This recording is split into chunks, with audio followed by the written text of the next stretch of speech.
കന്യകേ, Martha മറിയമേ, തമ്പുരാന്റെ അമ്മേ, പാപികളായ ഞങ്ങൾക്ക് വേണ്ടി ഇപ്പോഴും എപ്പോഴും ഞങ്ങളുടെ മരണനാഴികയിലും ദൈവം തമ്പുരാനോട് അപേക്ഷിച്ചു കൊള്ളണമേ. ആമേൻ. അലിസേ, ഇന്ന് നമ്മുടെ ഹോട്ടലിൽ ഒരു ആക്സിഡന്റ് ഉണ്ടായിട്ടേ. സുഖമായിട്ടും പറയുന്ന കേട്ടു. എങ്ങനെയുണ്ട് കുട്ടിക്ക്? പേടിക്കാനൊന്നുമില്ല. ഞാൻ ഹോസ്പിറ്റലിൽ കയറിയിട്ടാ വരുന്നത്, അതുകൊണ്ടാണ് ലേറ്റ് ആയത്. കൈക്കും കാലിനും ചെറിയ ഫ്രാക്ചർ ഉണ്ട്, അത്രേ ഉള്ളൂ. ഭാഗ്യം രക്ഷപ്പെട്ടത്. ഒരു 6 ഇഞ്ച് അങ്ങോട്ട് മാറിയിരുന്നെങ്കിൽ കോൺക്രീറ്റ് സ്ലാബാണ്. കർത്താവിശയുടെ കൃപ. ആ കുട്ടിക്ക് ഒന്നും പറ്റാണ്ട് രക്ഷപ്പെട്ട അച്ചായനും കൊണ്ട് ഭരണങ്ങാനത്ത് പോയി അൽഫോൻസാമയുടെ കബറടത്തിന് മുമ്പിലേ ഒരു ദിവസം ഭജന ഇരിക്കാമെന്ന് ഞാൻ നേർന്നിട്ടുണ്ട്. ഭരണങ്ങാനത്തേക്ക് ഇവിടുന്ന് ഒരുപാട് ദൂരമുണ്ട്. ഇവിടെ അടുത്തെങ്കിലും വേറെ ഒരു പള്ളിയും കിട്ടിയില്ല നിനക്ക് നേരാൻ. അച്ചായൻ മാനേജർ ആയിരിക്കുമ്പോ എന്തെങ്കിലും അത്യാഹിതം സംഭവിച്ചാ ആർക്കാ അതിന്റെ കുറച്ച്? ഭരണങ്ങാനത്ത് അൽഫോൻസാമയ്ക്കും. ദൈവകാര്യങ്ങൾക്ക് എതിർവാക്ക് പറയല്ലേ. ഭരണങ്ങാനത്ത് പോയേ പറ്റൂ. ഭരണങ്ങാനത്തോ വേളാങ്കണ്ണിയിലോ എവിടെ വേണമെങ്കിലും പോവാം. നേർന്നത് നീ ആയി പോയില്ലേ? ജോൺ സാറേ, ഒന്ന് പെട്ടെന്ന് വന്നേ. ദേ വരുന്നു. മദ്യസംഘം കോറം തികയാഞ്ഞിട്ട് കയറ് പൊട്ടിക്കുക. ഇത് 3ാമത്തെ തവണയാ വിളിച്ചു കൂവുന്നത്. ഈ തണുപ്പത്ത് വൈകുന്നേരങ്ങളിൽ എന്തെങ്കിലും ഒരു നേരം പോക്ക് വേണ്ടേ മോളെ? നീ ഷർട്ടും എടുക്ക്. നേരം പോക്ക് ഈടെ കുറച്ച് കൂടുന്നുണ്ട്. 2 പെഗ്, അതിൽ കൂടുതൽ ആര് നിർബന്ധിച്ചാലും നിന്റെ അച്ഛൻ കഴിക്കുവോ? മയക്കല്ലേ, പോയിട്ട് വേഗം വന്നാ മതി. പോയിട്ട് വേഗം വന്നേക്കാം കേട്ടോ. ഈ മഴ സമയത്ത് നിനക്ക് എന്നീട്ടിങ്ങൾ നടത്തിക്കണല്ലേ? അതുവരെ വന്ന് ഈ അച്ചാറിങ് എടുത്തോണ്ട് വന്നൂടെ? അതൊക്കെ ഞങ്ങളുടെ ഒരു സ്വാതന്ത്ര്യം കൊണ്ടല്ലേ ചേച്ചി. അല്ല, ചേച്ചിയുടെ നട്ടിൽ വിട്ടൊക്കെ എങ്ങനെ? അയ്യോ, ഒന്നും പറയണ്ട സാറേ. നടു നിവർത്താൻ മേല. സന്ധികൾ മുഴുവൻ കടച്ചില്. വല്ലതും കഴിച്ചാലോ വയറരിച്ചില്. അല്ല, എന്നാ പിന്നെ ഒന്നും കഴിക്കാതെ ഇരുന്നാ പോരെ. ഊട്ടിയിൽ കാണിക്കാൻ ഡോക്ടർമാരില്ല. അതിന് അസുഖം എന്തെങ്കിലും ഉണ്ടെങ്കിലല്ലേ ഡോക്ടർമാർക്ക് ഭേദമാക്കാൻ പറ്റൂ. നിനക്കൊക്കെ അത് പറയാം. എനിക്കറിയാം അതിന്റെ വിഷമം എന്താണെന്ന്. ചേച്ചി, മഴ ആണല്ലേ, പനി വരും. കുപ്പി എവിടെ? ആരെവന്റെ ഈ കുപ്പി കൊടുത്തത്? പൊട്ടിക്ക്. ഞാൻ പൊട്ടിക്കും. ഞങ്ങൾ തുറന്നോളാം. അതെ, ഇന്ന് നമുക്ക് കുറച്ച് നേരത്തെ തിരിയാം. അതെന്താ? നാളെ രാവിലെ എനിക്ക് ആ ഹോസ്പിറ്റലിൽ ഒന്ന് പോകണം. ആ കുട്ടിക്ക് എങ്ങനെ ഉണ്ടാവും? അത് പറഞ്ഞപ്പോഴാ. അല്ല സാറേ, ആ കൊച്ചുകുട്ടിക്ക് ഇങ്ങനെ ഒരു അത്യാഹിതം ഉണ്ടായിട്ടും 323 പെങ്കൊച്ചിന് ഇരിപ്പുണ്ടോ? ഓ, കണ്ണിച്ചോരില്ലാത്തൊരു വർഗം. അതിനെ കണ്ടപ്പോഴേ എനിക്കൊരു പെശക മണം തോന്നി. ആ പെങ്കൊച്ചിനെ കുറിച്ച് വെറുതെ അനാവശ്യമൊന്നും പറയരുത്. നിന്റെ അടവുകളൊന്നും അതിന്റെ അടുത്ത് ഓടാത്തതിന്റെ ചുരുക്കായിരിക്കും. നിനക്ക് ഈ ഒരു കണ്ണിൽ കൂടി എല്ലാവരെയും കാണാൻ പറ്റും. അല്ല സാറേ, ഇവൻ പറയുന്നതിൽ കാര്യമില്ലാതില്ല. അവരിൽ എന്തോ ചുറ്റിക്കളിയുണ്ട്. നമ്മുടെ ഹോട്ടൽ എന്ന് പറയുമ്പോൾ പല VIP വന്ന് താമസിക്കുന്നതാ. പക്ഷെ ടെററിസ്റ്റും മറ്റോണെന്നാണ് എന്റെ പേടി. ബെൽറ്റ് പോകുമ്പോൾ കൊണ്ടാണ് വന്നിട്ടുള്ളതെങ്കിൽ നമ്മുടെ എല്ലാം കാര്യം പിന്നെ ഡീം. സോറി. ഏതായാലും നാളെ ഞാൻ വിവരങ്ങളൊക്കെ ഒന്ന് അന്വേഷിക്കാം. എന്ത് പറ്റി? കള്ളു കുടിക്കുമ്പോ മനസ്സിലിരിപ്പ് താനെ വെളിയിൽ ചാടുന്ന് പറയണതേ വെറുതെ അല്ല. എന്തായാലും വെളി ചാടിയത്? ആ 323 നമ്പർ മുറിയിൽ താമസിക്കുന്ന പെണ്ണിന്റെ കാര്യത്തിൽ അച്ഛൻ എന്താ ഇത്ര ആദി? എന്റെ ദൈവമേ, ഞാൻ അതിനെ നേരെ ചൊവ്വയൊന്നും കണ്ടിട്ട് പോലുമില്ല. കാണാഞ്ഞിട്ട് ഇത്രയെങ്കിൽ കണ്ടു കഴിഞ്ഞാ പിന്നെ എന്തായിരിക്കും? ഈ പെമ്പിള്ളേരുടെ സഹവാസം ഇല്ലാത്തൊരു ജോലി എന്റെ അച്ഛന് കിട്ടിയില്ലല്ലോ എന്റെ കർത്താവേ. അയ്യോ, അതെ അലിസേ മോളെ, നിന്നെ പോലൊരു സുന്ദരി കൊച്ചിനെ കർത്താവ് എനിക്ക് തന്നിട്ടുള്ളപ്പം വല്ല ഹോട്ടലും വഴിയിലും ഒക്കെ കാണുന്ന കണ്ട അലവലാതി പെണ്ണുങ്ങളുടെ പുറകെ പോകാൻ എനിക്ക് മനസ്സ് വരുമോ? എന്റെയും പേടി അത് തന്നെയാ. എന്റെ അച്ഛൻ സുന്ദരനാ, ശുദ്ധനാ. മനസ്സിളക്കാൻ വല്ലവടുമാരും വന്നാ കർത്താവ് വരെ സാത്താൻ പരീക്ഷിച്ചിട്ടുള്ളതാ. പിന്നല്ല എന്റെ പാവ അച്ചായൻ.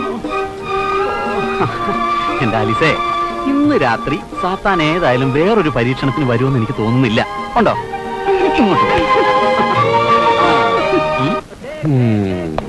ഇന്ന് പ്രശ്നമൊന്നുമില്ല സാർ. ഒരു ചെറിയ പ്രശ്നമുണ്ട്. പ്രശ്നമോ? അപ്പൊ പിന്നെ അത് പ്രശ്നമാവല്ലോ. എന്റെ ഗുരുവായൂരപ്പ, പ്രശ്നം എപ്പോഴാ ഉണ്ടാവുക ആദ്യം പിടിച്ച് നടക്കായിരുന്നു ഞാൻ. എന്താ, എവിടെ, ആർക്കാ, എപ്പോഴാ, ഏത് റൂമിലാ? സാർ ഇങ്ങനെ കിടന്ന് തുടൽ പൊട്ടിക്കേണ്ട ഒരു കാര്യമില്ല. കോവിലകത്ത് ആനയ്ക്ക് മതവിളകിയിട്ടൊന്നുമില്ല. എടോ, തീറ്റിക്കാത്ത കാര്യം പറ. ആർക്കാ, എന്താ പറ്റിയേ? ആർക്കും ഒന്നും പറ്റിയിട്ടില്ല. പിന്നെ നമ്മുടെ ആ സ്വീറ്റ് നമ്പർ 323 മിസ്റ്റർ ബാലനമ്പ്യാരില്ലേ? എന്റെ ഗുരുവായൂരപ്പ, നല്ലൊരു മനുഷ്യനായിരുന്നു. ഹാർട്ട് അറ്റാക്കാ? അയ്യോ, അങ്ങേരുടെ മകൾക്ക്. അയ്യോ, മകൾക്കോ? എന്റെ ഈശ്വരാ. എന്റെ സാറ് ഒന്നും പറ്റിയിട്ടില്ല.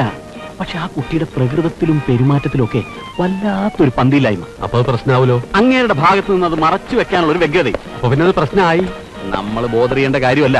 എന്നാലും വല്ല കോംപ്ലിക്കേഷൻസ് ഉണ്ടായാൽ നമ്മുടെ ഹോട്ടലിന്റെ റെപ്യൂട്ടേഷനെ ഒന്ന് സേഫ് ഗാർഡ് ചെയ്യാൻ വേണ്ടിയിട്ടെങ്കിലും നമ്മൾ ഹോട്ടലിന്റെ സൽപ്പേരിന് വല്ല കോട്ടം തട്ടിയ തമ്പുരാന്റെ കഥ കഴിക്കും. ഇനിയിപ്പോ എന്താ ചെയ്യാ എന്റെ ഭഗവാനെ? നീ തന്നെ പറയണോ? വേറൊന്നുമില്ല, നമ്മൾ നേരിട്ട് എന്ന് കാര്യങ്ങളൊക്കെ ഒന്ന് ചോദിച്ച് മനസ്സിലാക്കണം. ഞാൻ പോയി ചോദിച്ചിട്ട് വരാം. അതിന് നീ പോയാൽ ശരിയാവില്ല. അതിനൊക്കെ കുറച്ച് ഇരുത്തം വരണം. സാരല്ല, ഞാൻ ഉണ്ടല്ലോ ഇവിടെ.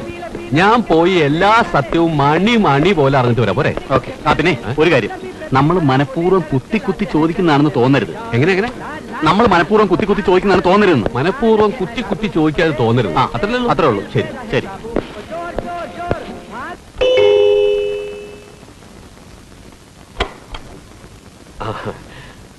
I am the general manager of this hotel, Mr. Parameshwar Kaimal.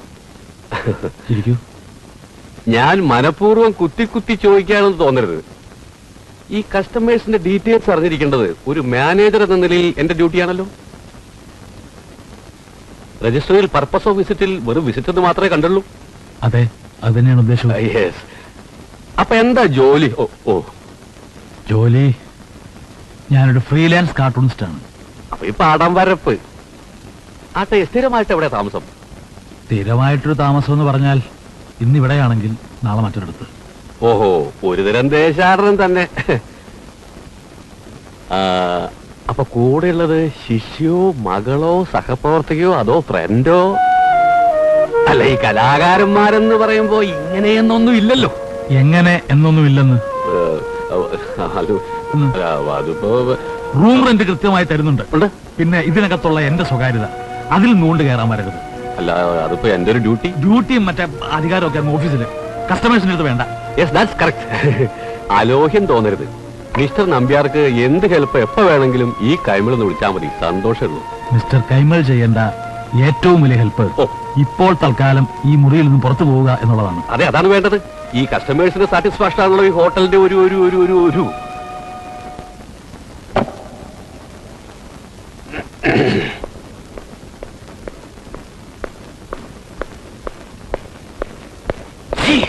ചളവാക്കിയല്ലേ? ആക്കിയതല്ല ജോൺസാ, ആയിപ്പോയതാ.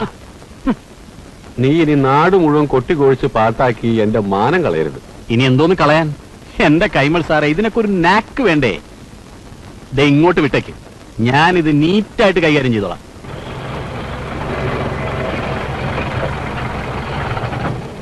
ഈ ആഴ്ചയിൽ ഇതിപ്പോ എത്രാമത്തെ പ്രാവശ്യമാണ് ഈ കപ്പും ഗ്ലാസും ഒക്കെ പൊട്ടിക്കുന്നത്? 17. ഇതൊക്കെ എങ്ങനെ മുതലാക്കും? എന്റെ ശമ്പളത്തിൽ നിന്ന് വിളിച്ചാൽ മതി സാർ. തന്റെ ഒരു മാസത്തെ ശമ്പളത്തിന്റെ ഇരട്ടി ഉണ്ടെങ്കിൽ ഇതൊന്നും വാങ്ങിക്കാൻ പറ്റില്ല. തനിക്കറിയോ? എന്റെ ശമ്പളം ഇരട്ടിയാക്കിയാൽ മതി sir. Good evening Nambiar sir. Good evening.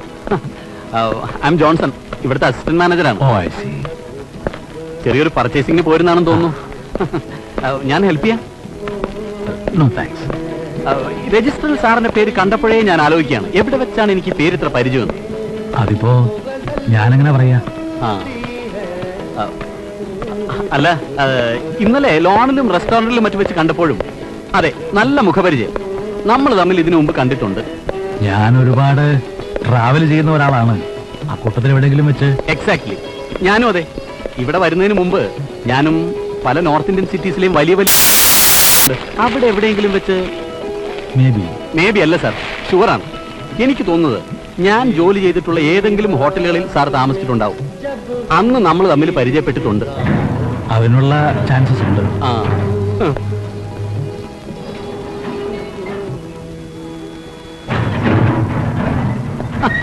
അങ്ങനെ വരട്ടെ.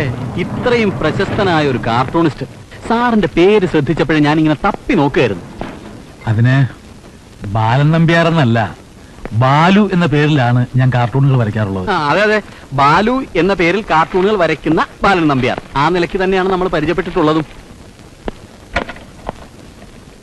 വരൂ മിസ്റ്റർ ജോൺസൺ, ഒരു നിമിഷം ഇരുന്നിട്ട് പോവാം. ഫ്രൂട്ട്സ് മാഗസീൻസ് മലയാളം ഒന്നും കിട്ടിയില്ല, പറഞ്ഞേപ്പിച്ചിട്ടുണ്ട്. പിന്നെ ഞാൻ ഒരാളെ ഡിസ്പോസ് ചെയ്തിട്ടില്ല.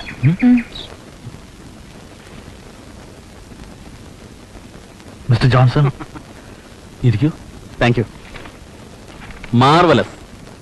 പ്രകടമായി ആരെയും നോവിച്ചിട്ടുമില്ല, എന്നാ കൊള്ളേണ്ട അടുത്ത് കൊള്ളുന്നുണ്ട്. അതാണല്ലോ ഈ കാർട്ടൂണിന്റെ ഒരു മർമ്മം. എന്നൊക്കെയാ പറയാറ്. ബൈ ദ ബൈ സാർ, ഇവിടെ വല്ല മീറ്റിങ്ങിനോ ഫംഗ്ഷനോ കോൺഫറൻസിനോ അങ്ങനെ വല്ലതും? അല്ല. ഓ, മനസ്സിലായി. പുതിയ പുതിയ സങ്കേതങ്ങളിൽ പുതിയ പുതിയ മുഖങ്ങൾ കാണാനുള്ള യാത്ര, വിഷയങ്ങൾ തേടിയുള്ള വോയേജ്. എന്നാ പിന്നെ എപ്പോഴും മുറിക്കകത്ത് തന്നെ അടച്ചുപൂട്ടിയിരിക്കാതെ വല്ലപ്പോഴും ഒന്ന് പുറത്തേക്ക് ഇറങ്ങാത്തത് എന്ത്? ബൊട്ടാണിക്കൽ ഗാർഡൻ, ലേക്ക്, ബോട്ട് ക്ലബ്ബ്, റേസ് കോഴ്സ്, അങ്ങനെ പലതും ഉണ്ട് കാണാൻ. ഞാൻ ഒരുപാട് തവണ പോയിട്ടുള്ളതാണ്. എനിക്കതിലൊന്നും വലിയ താല്പര്യമില്ല. അല്ല, സാറിന് താല്പര്യം ഉണ്ടാവില്ല, പക്ഷേ കൂടെയുള്ള കുട്ടിക്ക്. She's not well. എന്തു പറ്റി? ഞാനും ശ്രദ്ധിച്ചിരുന്നു. പുറത്തു വെച്ച് കണ്ടപ്പോ ഒരു വല്ലാത്ത മട്ട്. ഡോക്ടേഴ്സിന് ആരെങ്കിലും കാണണമെന്നുണ്ടെങ്കിൽ അറേഞ്ച് ചെയ്യാം. ആ കുട്ടി സാറിന്റെ ആരാന്നാ പറഞ്ഞത്? I was waiting for this question. It is none of your business, Mr. Johnson. ഇല്ലാത്ത പരിചയം ഭാവിച്ച് നിങ്ങൾ എന്റെ പുറകെ കൂടിയപ്പോൾ എനിക്കറിയാമായിരുന്നു അവസാനം വന്നെത്തുക ഈ ഒരു ചോദ്യത്തിലായിരിക്കുമെന്ന്. അല്ല, അത് പിന്നെ ഞാൻ. ഇനഫ്. കുറച്ചു മുമ്പേ നിങ്ങളുടെ മാനേജർ വന്നൊരു പെർഫോമൻസ് കഴിഞ്ഞ് പോയതേ ഉള്ളൂ. റൂം ക്ലീൻ ചെയ്യാൻ വന്നാലും കോഫി കൊണ്ടുവന്നാലും ബോയ്സിന്റെ മുഖത്തോടും സംശയത്തിന്റെ എത്തിനോട്ടം. അല്ല സാർ, ഞാൻ. This is the limit. നിങ്ങൾ അത്ര സസ്പീഷ്യസ് ആണെങ്കിൽ come on, go and lodge a complaint with the police. I will face it. അവർ റൂം വെക്കേറ്റ് ചെയ്യണം. സോറി സാർ, ഓഫൻഡ് ചെയ്യാൻ വേണ്ടിയിട്ടല്ല. സത്യം എന്താണെന്ന് അറിയാൻ സാർ തെറ്റിദ്ധരിക്കരുത്. ശരീരത്തിനല്ല, മനസ്സിനാണ് ആ കുട്ടിക്ക് അസുഖം. വലിയ ഒരു ട്രാജഡിയുടെ ഭാരവും പേറിയാണ് അവൻ ജീവിക്കുന്നത്. അവളെ ഒന്ന് ചീറപ്പ് ചെയ്യാൻ, അടഞ്ഞുപോയ മനസ്സിന്റെ വാതിലുകൾ തുറപ്പിക്കാൻ, വീണ്ടും ജീവിതത്തിലേക്ക് തിരിച്ചു കൊണ്ടുവരാൻ, അതിനുള്ള ഒരു യജ്ഞത്തിലാണ് ഞാൻ. ഞങ്ങൾക്കല്പം സ്വസ്ഥത വേണം. സഹായിച്ചില്ലെങ്കിലും പ്ലീസ് ഉപദ്രവിക്കരുത്. ക്ഷമിക്കണം സാർ, അറിഞ്ഞിരുന്നില്ല. ഞങ്ങൾ ആരും. എല്ലാവർക്കും വേണ്ടി ഞാൻ മാപ്പ് ചോദിക്കുന്നു. ഇനി സാറിനും ഈ കുട്ടിക്കും ഒരസൗകര്യവും ഉണ്ടാവില്ല. സാറിന് ഇത് സ്വന്തം സ്ഥലം പോലെ കരുതാം.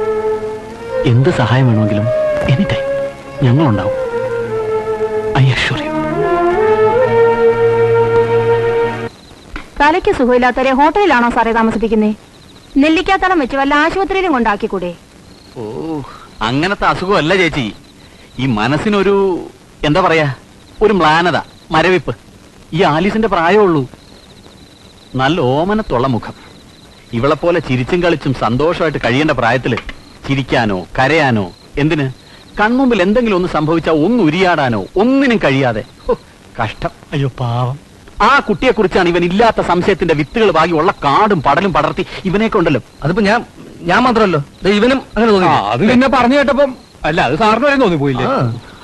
ഇനിയെങ്കിലും എല്ലാത്തിനെയും ഒരേ കണ്ണുകൊണ്ട് കാണുന്ന നിന്റെ ഈ വെടക്ക് സ്വഭാവം ഉണ്ടല്ലോ, അതൊന്ന് ഉപേക്ഷിക്കും. പ്രത്യേകിച്ച് ഇതുപോലുള്ള പെൺകുട്ടികളെ.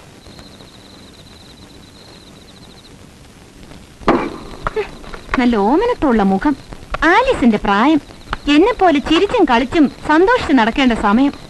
ഞാൻ എവളോ അപ്പൊ ഒരുപോലെ പറയുമ്പോ നാദീന്ന് തേനുറ്റല്ലായിരുന്നോ? എന്തൊരു മനസ്സലിവ്. എനിക്കെല്ലാം മനസ്സിലായി. ഓ, ഇക്കണക്കിന് കന്യാമറിയ മാതാവിന്റെ രൂപത്തിന്റെ നേർക്ക് നോക്കി എങ്ങനെ ഒന്ന് പ്രാർത്ഥിക്കും? അവിടെ നീ കയറി അങ്ങ് സംശയിക്കുമല്ലോ. ഓ, എന്റെ കർത്താവ് തമ്പുരാനെ, ഈ പാനപാത്രം എല്ലാം അവിടുത്തെ തിരുവിഷ്ടം പോലെ.